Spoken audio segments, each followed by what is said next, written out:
Soy Andrea Moreno, graduada en Biotecnología, y gracias a la Asociación Española contra el Cáncer puedo poner en marcha mi proyecto de investigación sobre el cáncer de pulmón. No dejemos de luchar, la victoria está en nuestras manos. Mi objetivo es estudiar el sistema inmune de los pacientes, utilizando muestras no invasivas para identificar a aquellos pacientes que van a responder mejor a los tratamientos. Un paso da vida. Gracias al circuito RunCáncer y a los más de 300.000 euros recogidos en el 2018, se han puesto en marcha otras 4 becas predoctorales. Juntos podemos conseguirlo.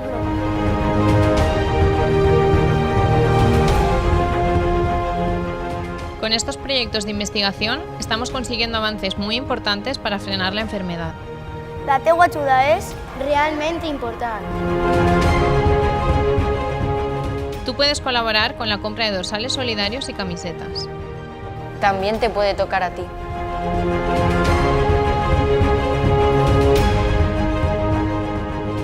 Es el momento de dar el paso y unirse a este movimiento. No te quedes sin tu dorsal.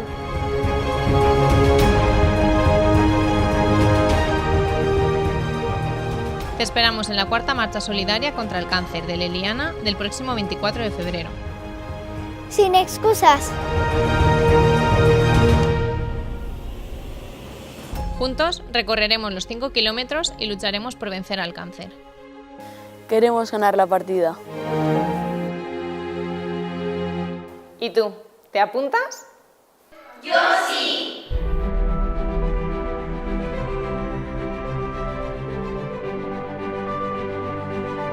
Yo sí.